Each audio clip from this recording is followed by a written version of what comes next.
Man accidentally discovered the hotel he lived in seemed to get smaller every day. To test his theory, he tied a rope between the window and the door, and pulled it tight. But when he woke up the next day, the rope had become a little loose. The length of the rope hadn't changed. That meant the distance between the window and the door had shortened. Looks like the building really is shrinking. His guess was right. This kind of bizarre thing was the first time Jeff had ever seen. He didn't dare stay here anymore. He packed his luggage and was ready to leave. But after searching all the exits, he found the stairs had mysteriously disappeared. All the hallways had turned into solid walls. Jeff couldn't believe something this creepy was happening. He went around the whole building again, but still couldn't find an exit. What stood before him was still a wall. Could there be some kind of mechanism inside the building? He carefully checked every corner, and just then, he noticed the building's pipes were shaking. The walls started pulsing like a human heart. He couldn't hold back his curiosity, so he pressed his ear against it. But what he heard sounded like a drumbeat. As the shaking grew stronger, two small doors suddenly opened under the wall. Then a group of people came out playing horns and instruments. They were performing strange tunes, and walking toward him.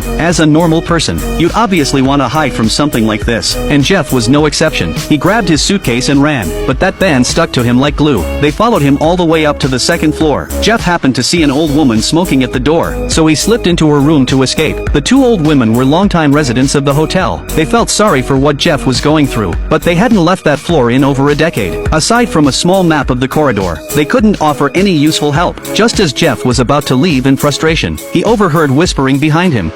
Don't start. There's no such thing. Jeff instantly realized they were definitely hiding something from him. Please. Anything could help.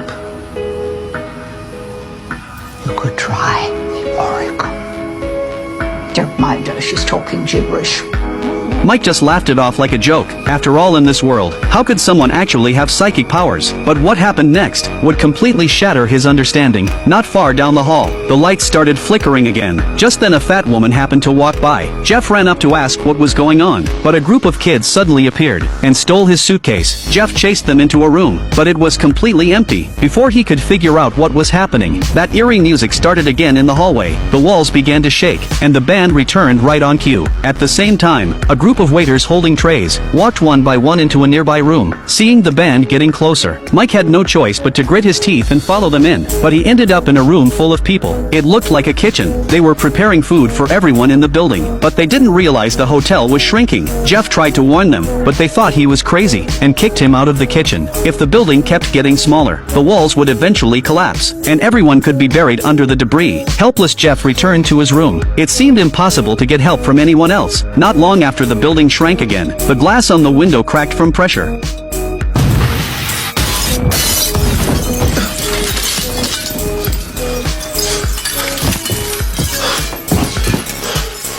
At that moment Jeff realized he couldn't wait any longer. If he delayed a few more days, the building might get even smaller. He pulled out a torn map from the drawer, and used his memory to draw the missing half. It looked reasonable enough, but since the building was shrinking, the hallways could change at any time, so he marked the walls, to remember every path he'd taken, then redrew the map. He believed he'd soon find the exit, because space was running out. Many people moved their chairs into the hallway. Jeff kept marking and updating his map every day. Then a dog suddenly appeared in front of him. He remembered that when he first checked in, this dog was with the woman who showed him his room. He jokingly asked the dog if it knew the way out, but the dog walked up to him and started licking the wall beside him non-stop. Was the dog trying to tell him something? Before he could figure it out, the lights in the hallway suddenly went out.